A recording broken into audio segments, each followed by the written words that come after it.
Oke, kita lanjutkan sekarang untuk yang temperatur sebagai fungsi dari P dan V atau tekanan dan volume. Jadi bagaimana si temperaturnya atau suhunya itu dipengaruhi oleh tekanan dan volume. Berarti masih sama bentuk persamaan diferensial parsialnya. Diferensial parsial. Diferensial parsialnya berarti ya bentuknya d theta sama dengan do theta per do P ketika volume tetap kali dP ditambah do theta per do apa yang belum ini do V ketika P tetap dikali dV. Ini bentuk umumnya untuk diferensial parsialnya. Jadi masih sama ya, bentuknya masih gini-gini juga. Jadi ini juga baru memperkenalkan dulu bentuk dari diferensial parsialnya. Nanti bagaimana kita menggunakan terus melihat hubungan satu sama lainnya. Kita lihatnya juga di subbab selanjutnya dan juga di bab-bab selanjutnya. Jadi base-nya dari sini dulu. Nah, sampai sini ada yang mau ditanyakan?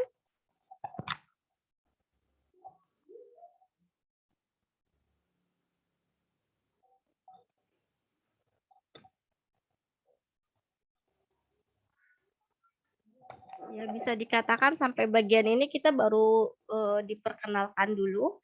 Mulai dari diperkenalkan persamaan keadaannya, kemudian diperkenalkan bagaimana hubungan satu koordinat sama koordinat yang lainnya, bentuk diferensial parsialnya. Nanti baru di materi-materi selanjutnya kita akan belajar menggunakan si persamaan keadaan itu ke dalam diferensial parsial ini.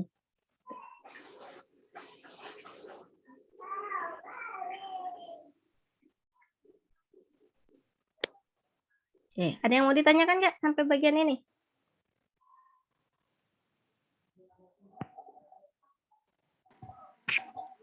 Cukup jelas Ibu bagian ini. Oke, kalau cukup jelas bisa kita lanjutkan ke bagian teorema matematis. Teorema matematis.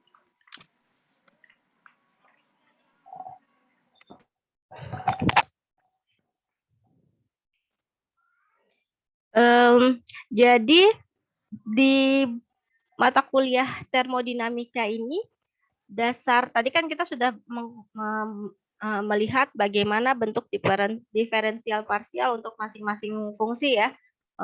Untuk fungsi volume, fungsi tekanan, fungsi temperatur, itu bagaimana bentuk masing-masing diferensial parsialnya. Nah, artinya ke depannya yang akan banyak kita gunakan dalam mempelajari termodinamika ini salah satunya adalah belajar gimana sih cara mengerjakan matematis untuk diferensial parsial. Nah, di teorema matematis ini mau kita lihat gitu. Jadi diferensial parsial itu sebenarnya sudah pernah dipelajari pastinya di mata kuliah fisika matematika. Kemudian mungkin juga di mata kuliah yang lain juga ada penggunaan diferensial parsialnya. Nah, salah satu yang penggunaannya lagi ada banyaknya di sini nih di termodinamika. Jadi kita mau lihat. Tadi saya dapatnya si dP misalkan yang ini d theta sama dengan do theta per do P ketika volume tetap dikali dP dan seterusnya itu bentuk jangan ya nak ya. Bentuk matematisnya itu dapatnya seperti apa sih gitu. Jadi kita lihat nih teorema matematisnya atau bentuk matematisnya, kemudian bagaimana nanti kita pengaplikasiannya di si termodinamika ini. Jadi sama seperti karena di sini kita pakai di termodinamika kan kita pakai yang koordinatnya ada 3 ya, berarti ada tekanan, volume, dan temperatur. Teorema matematis yang kita pelajari juga kita pelajari yang 3 juga si koordinatnya. Jadi anggap kita punya fungsi yang punya 3 koordinat, anggaplah X, Y, dan Z gitu. FYZF sama dengan ini. Jadi fungsi yang dipengaruhi X, Y, dan Z gitu. Bagaimana sih bentuk diferensial parsialnya? Jadi diferensial yang tadi itu sebenarnya kalau di matematika kita belajarnya gini nih, misalkan dx sama dengan do x per do y ketika z-nya tetap dikali dy ditambah dengan do x dibagi do z berarti ya ketika y-nya tetap dikali dz. Ini adalah bentuk umum yang kita kenal di matematika.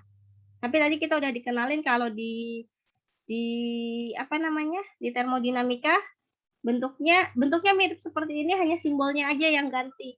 Hanya simbolnya yang disesuaikan karena anggap nanti kita menyamakannya X itu seperti P. Kemudian Y itu volume, Z-nya berarti kita anggap nanti si temperatur atau theta. Nah, jadi ini bentuk matematis yang paling umum diperkenalkan. Kemudian berarti kalau ini udah ada dx, saya perkenalkan satu lagi, dy. dy berarti bentuknya ya sama ya. dy itu berarti kan do y atau perubahan y terhadap faktor apa dulu yang mau disebutkan. Misalkan bisa do x atau terhadap perubahan x ketika z-nya tetap dikalikan dengan dx. Jadi dia sama nih atas sama bawah, cuman yang bawah ini do, yang atas ini adalah d, itu bisa bentuknya. Ditambah yang kedua berarti do y terhadap z, do z ketika x-nya tetap dikalikan dengan dz. Penulisan diferensial parsial ini boleh dibalik ya per suku katanya atau per suku ininya. Jadi kalau misalkan Bu, saya mau nulisnya yang bagian ini dulu nih Bu, yang do y per do z di depan, kemudian baru ditambah dengan yang ini, nggak masalah. Begitu juga tadi dengan persamaan diferensial parsial yang di termodinamika. Penulisan persukunya boleh dibalik-balik. Yang nggak boleh dibalik itu ya pasangannya. Jadi kalau di sininya do x, ya di sini temennya ya dx juga, jangan dz gitu. Tapi kalau secara keseluruhan ininya mau ditulis di belakang, yang ini di depan itu nggak masalah. Jadi kalian nggak perlu menghafalkan saklek bentuk urutannya begitu gitu. Nah, kita pakai dua ini aja yang mau kita gunakan. Tadi di bagian dx, bagian yang pertama ini nih. Nah, ini bintang 1, ini bintang 2 deh. Nah, di dx itu kan ada komponen si dy ya. Ini warnanya saya bedakan. Di sini nih ada dy nih. Nah, dy ini kita ganti dengan atau kita substitusikan dengan dy yang ini nih, yang panjang nih. Jadi si dy yang panjang ini, dy-nya kan kita sudah bisa uraikan, dy itu apa sih? Dy itu ini nih yang di dalam kotak merah ini.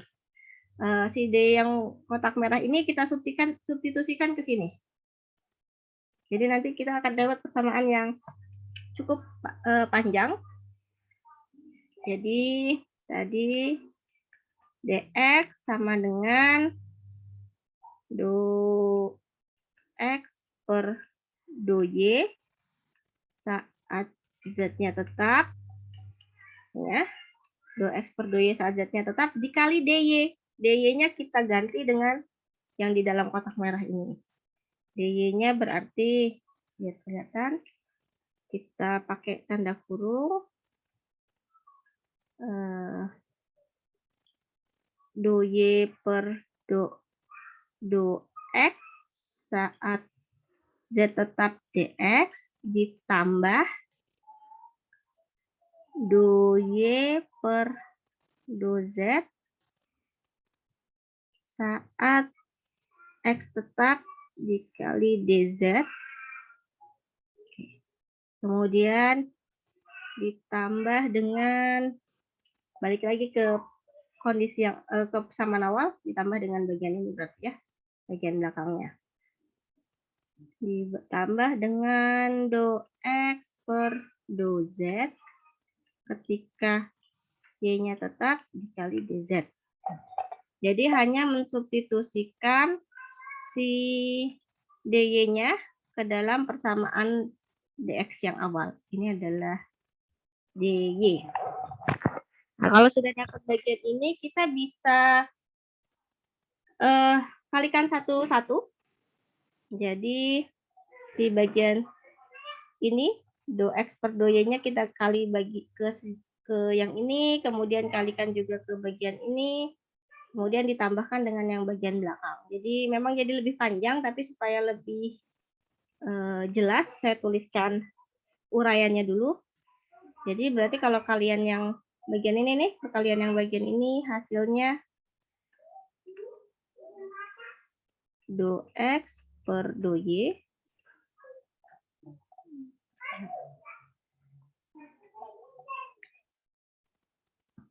do X per do Y saat Z tetap dikalikan dengan yang ini ya, berarti ya, dengan do Y per do X saat Z tetap dx. Kemudian kita tambah dengan bagian ini dikalikan dengan bagian sini. Do X per do Y saat Z tetap dikali dengan do Y per do Z saat X tetap dz. Kemudian ditambah dengan ya bagian yang belakangnya tinggalnya. Ini nggak perlu dikali apa-apa karena dia memang tidak ada pasangan untuk dikalikan, jadi bentuknya tetap seperti itu. Kita tambahkan, maaf ini karena nggak cukup, jadi saya tulis penambahannya di bawah ya. Kalau bisa satu baris lebih bagus. Jadi do X per do Z saat Y tetap dikali dz. Jadi kira-kira seperti ini bentuk penguraian panjangnya. Tujuannya nanti kita samakan nih yang sama-sama dz. Ini kan ada dua nih yang dz ya. Ada dz yang ini sama yang ini. Jadi biar kita bikin dia di satu suku ruas. Jadi kita dapat dx sama dengan yang ini tetap do X per do Y saat Z tetap dikali dengan do Y per do X saat Z tetap dikali dx ditambah dengan ini. Ini berarti ada do X per do Y Z tetap, kemudian do Y per do Z X tetap ditambah do X per do Z saat Y tetap, kemudian dikali dengan dz berarti ya. Jadi dikalikan dz semuanya.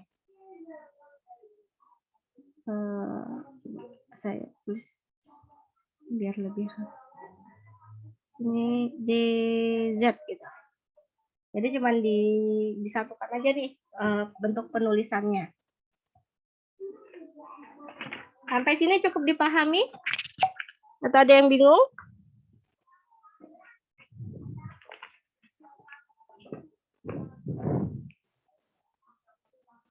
Seharusnya nanti kalau misalkan kalian punya menuliskan catatannya dengan catatan sendiri dengan rapih di buku gitu ya, seharusnya bisa dipahami karena ini masih ngali-ngali dulu aja nih bentuknya. Belum mengerjakan turunannya sama sekali nih ya. Ini masih mengerjakan substitusi sama penjumlahan perkalian biasa. Bu, nanti videonya boleh dikirim nggak? Iya ya. Nanti saya share. Oke, yang ini sudah saya ini kan ya, sudah saya rekam. Nanti Sudah, malam Bu. Oke, ini jadi bentuknya diperolehlah bentuk yang merah nih ya. Ini kita dapat bentuk yang bisa dibilang paling sederhananya nih. Bentuk paling sederhananya seperti ini.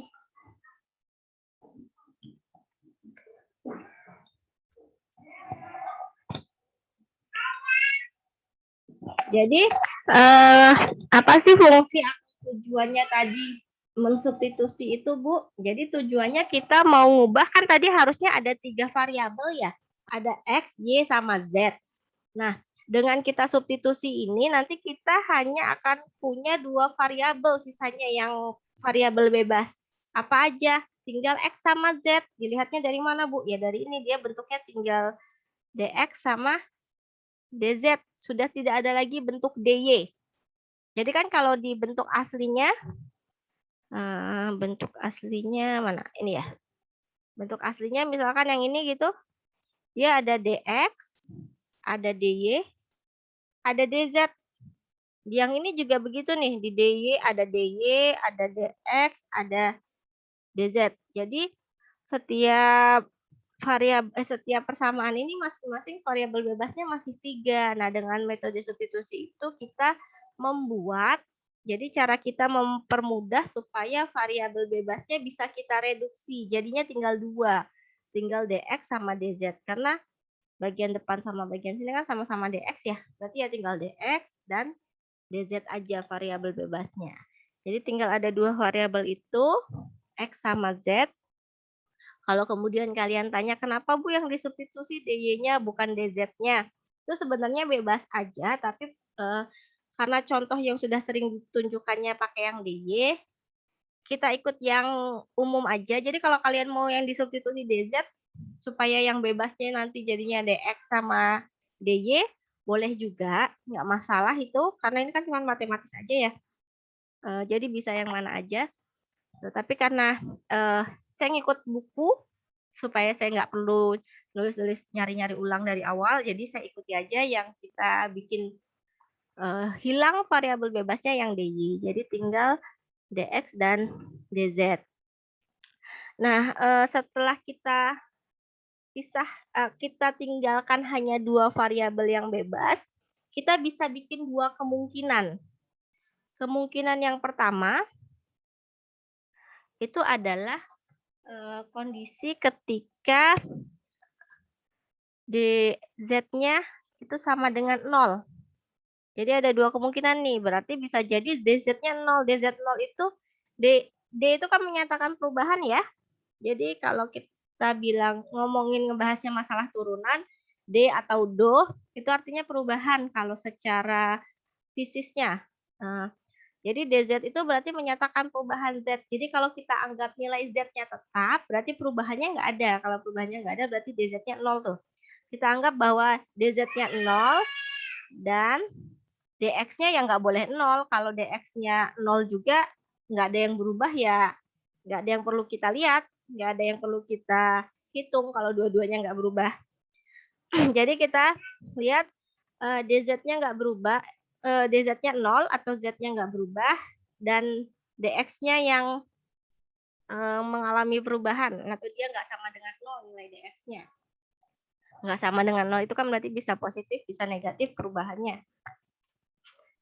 Nah, kalau kita misalkan ini si DZ-nya adalah 0, jadi kalau kita masukin ke persamaan yang atas, masukin ke persamaan yang besar ini, kalau DZ-nya sama dengan 0, berarti bagian belakang ini jadi 0.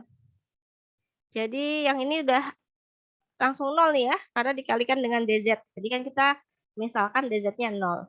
Jadi bagian ini belakang semuanya 0, sehingga yang tersisa tinggal bagian depan aja nih, yang ada DX-DX-nya aja.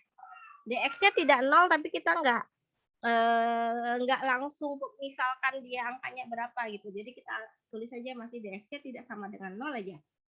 Jadi kita akan dapat dx itu sama dengan do x per do y saat z-nya tetap dikalikan dengan do y per do x saat z-nya tetap dikalikan dengan dx. Jadi tinggal bagian depan aja nih yang tersisa. Bagian belakangnya sudah jadi 0. Jadi yang ini bagian belakang ini dia bisa 0 karena si dz-nya tadi kita misalkan 0. Jadi kalau ini 0 kan dikali dengan berapapun yang di dalam kurung ini hasilnya tetap 0. Jadi kita dapat tinggal ini aja. Kemudian setelah kita dapat ini kan bentuknya perkalian ya, nggak ada penjumlahan atau pengurangan sama sekali. Jadi kita bisa bagi ruas kanan kirinya dengan yang sama karena dua-duanya ada dx nih. Kita bisa bagi dengan dx. Jadi ini jadi 1 ya, bukan jadi 0 tapi jadi 1 karena pembagian. Jadi kita bisa peroleh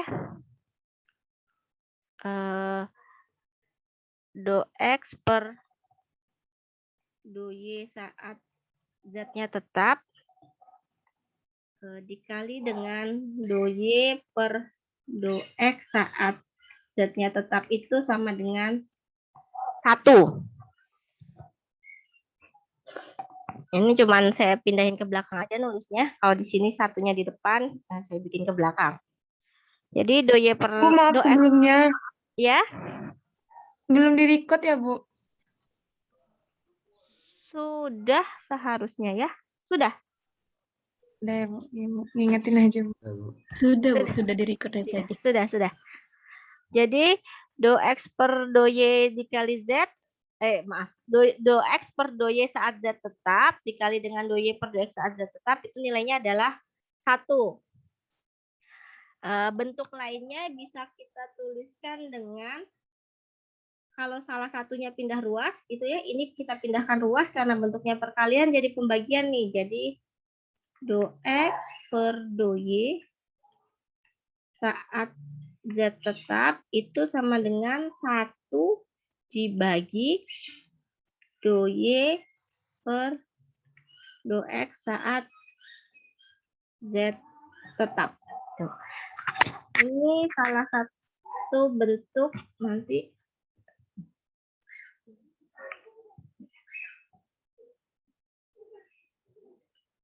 Jadi ini salah satu bentuknya. Nanti kita samakan dengan ke termodinamikanya nanti aja ya belakangan setelah kita coba yang kondisi pemisalan satu lagi. Jadi tadi kalau ini pemisalannya masih dz sama dengan 0, kemudian dx-nya nggak sama dengan 0, berarti yang kedua kita harus misalkan sebaliknya. Yang kedua kita misalkannya sebaliknya berarti yang sama dengan 0-nya dx-nya. dx-nya 0 dan dz-nya ini nggak sama dengan 0.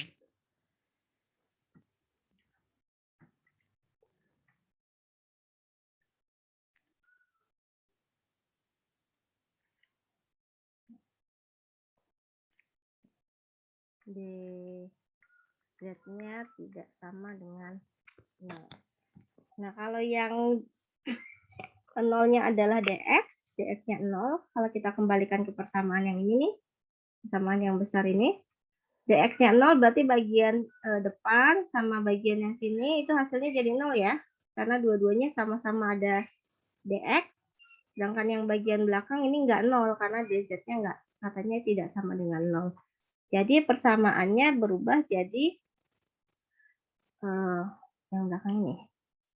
Do x, do y, do z, do x per do y saat z-nya tetap, kemudian do y per do z saat x-nya tetap, ditambah tadi ada penjumlahan ya, do x per do z saat Y-nya tetap, ini sama dengan 0. Jadi mana nih? Oh, gini nih. Jadi kan ini tadi bagian dx-nya 0, kemudian yang ada dx-nya 0, berarti bagian ini juga 0. Kemudian ini 0 sama dengan 0 ditambah sesuatu. Nah, berarti sesuatu ini itu sama dengan 0. Karena ini yang bagian depannya kan 0. Kalau tadi jadi 1, karena ya ini enggak 0. Maaf. Karena kalau tadi kan dx ini ya 1. Kalau sekarang dx ini 0. Dia satunya tadi karena dibagi ini ya, dibagi sesama dx-nya. Nah, jadinya kan sama dengan ini 0, di sini 0 ditambah sesuatu. Sesuatunya mungkin supaya lebih jelas masih saya tuliskan dulu dz-nya. Tadi kan dz-nya kan harusnya ada dz-nya, Bu. Oke, saya tulis dulu deh dz-nya. Jadi sama dengan dikali dz sama dengan 0. Sama dengan 0. Begini. Tadi kita sudah dapat nih bentuknya begini. Dari dapat bentuk yang begini itu. Pertama, kita kembalikan lagi ke aturan. Tadi di aturannya katanya bahwa dz-nya itu tidak sama dengan 0 nih. Yang ini. Kalau dz-nya tidak sama dengan 0, berarti kan ini enggak 0 ya. Yang bagian ini enggak 0.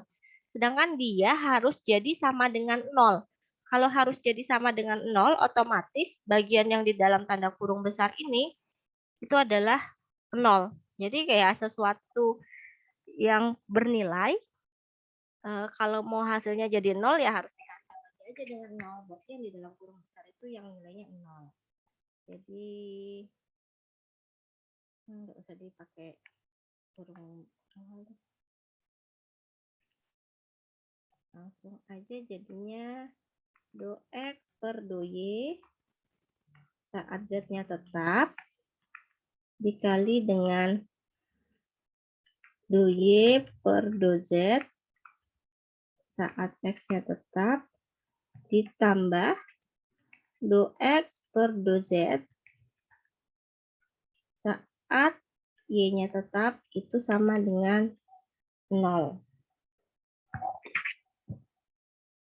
Kemudian kita bisa pindah ruaskan yang bagian ini ke belakang. Kalau kita pindah ruas karena ini bentuknya penjumlahan, jadi yang tadinya dijumlah atau tadinya positif nilainya ketika pindah ruas jadi negatif gitu ya. Ini kan positif nih. Jadinya do X per do Y Z, kemudian do Y per do Z ketika X-nya tetap sama dengan yang ini nih, yang bagian ini pindah ruas jadi negatif. Negatif do X per do Z saat Y tetap.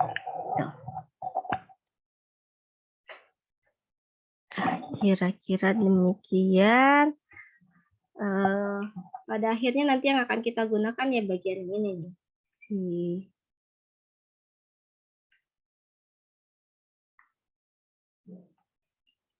Ini. Dan bentuk satu lagi. Jadi ini masih bisa dirubah bentuknya.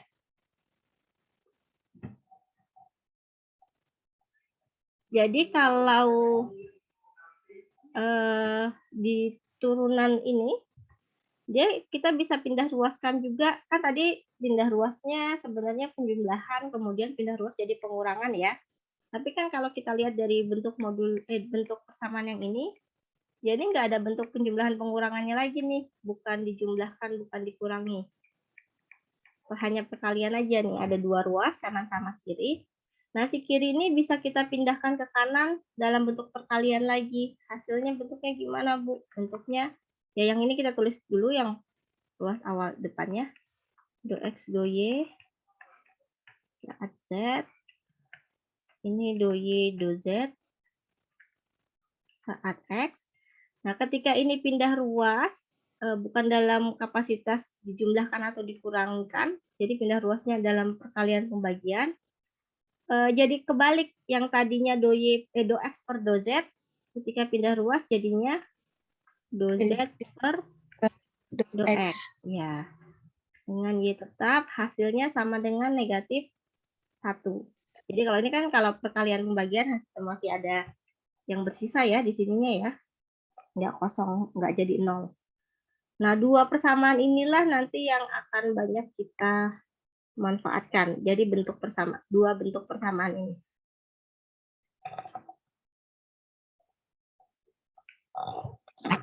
Yang nantinya banyak kita gunakan untuk di termodinamika. Sampai sini ada yang masih kurang dipahami atau bingung?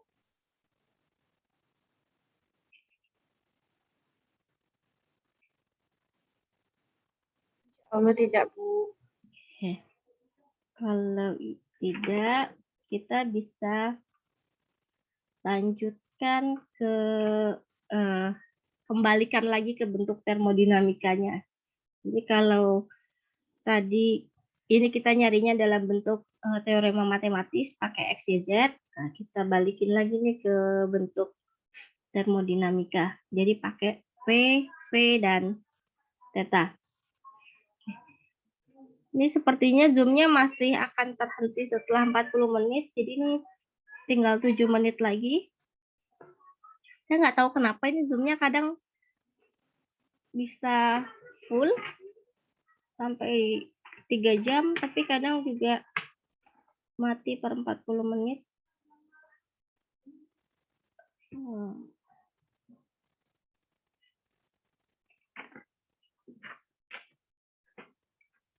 Jadi sekarang kita kembalikan ke bentuk ini ya.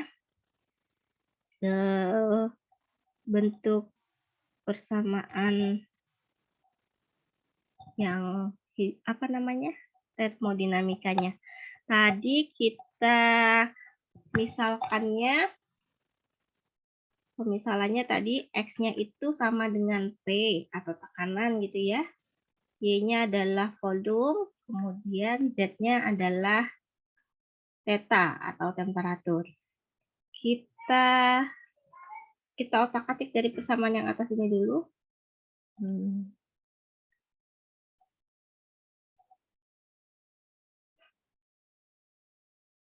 Dari persamaan yang ini.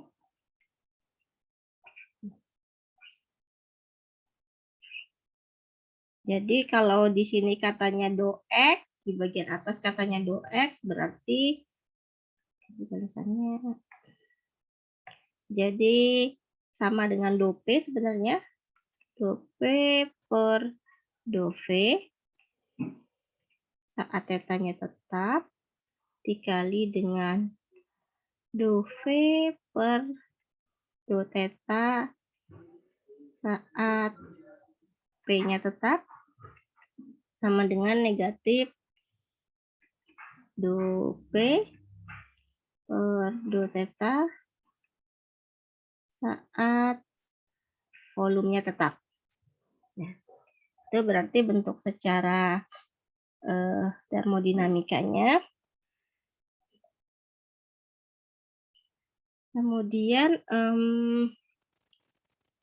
kita pakai yang ini dulu deh. Kita lihat satu bagian ini dulu.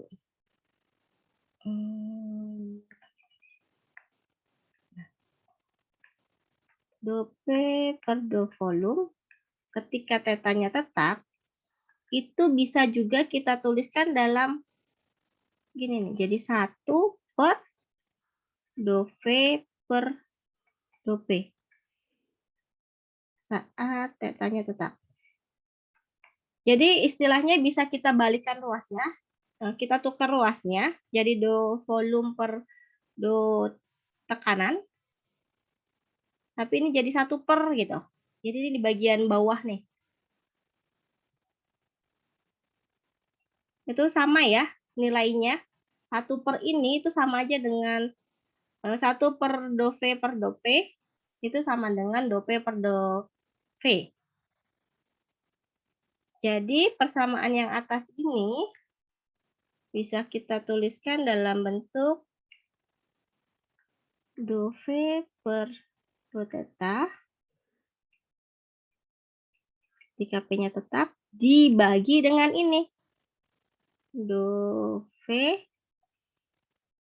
nggak cukup ya. Kita kecilin tulisannya.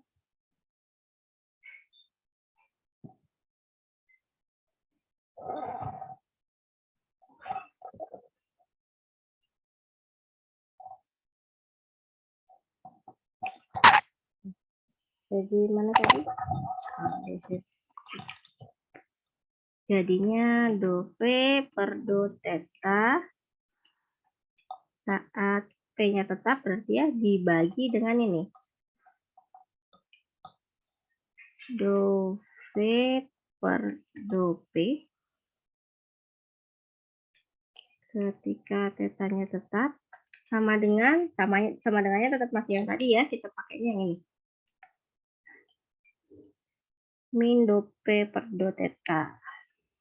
Min do P per do theta saat volumenya tetap. Tuh. Jadi nanya kenapa ininya bisa jadi ada di bawah nih, bagian yang ini kenapa ada di bawah? Jadinya kan tadi perkalian, kenapa jadi pembagian? Karena prosesnya ini nih. Dia kalau dibalikan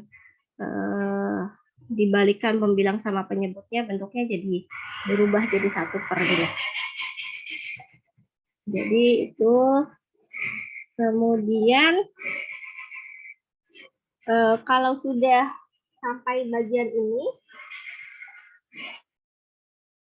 kita bisa ingat lagi tadi bahwa kita punya beta sama kappa. Betanya itu tadi bentuknya 1/volum dibagi dengan do V per do theta saat P tetap. Kemudian kapanya adalah negatif 1/volum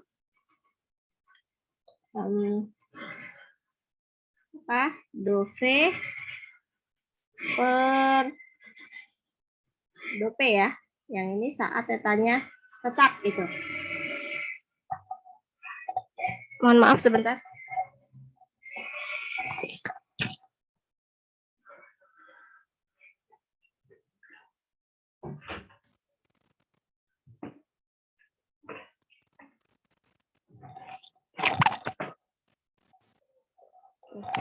Sama ya beta yang saya tulis sama yang tadi saya sebutkan. Yang ada di catatan kalian. Harusnya sama. Oke, kita punya beta sama kappa ini yang nanti akan kita substitusi ke persamaan yang atasnya. Bentar lagi waktunya habis. Nanti kita lanjutin di ya. Intinya nih, nanti kita akan substitusi si beta sama kappa ke dalam persamaan yang atas ini. Samaan di sini nih. Dari berarti kalau di si beta ini kita bisa tuliskan do V per do theta saat P-nya tetap itu sama dengan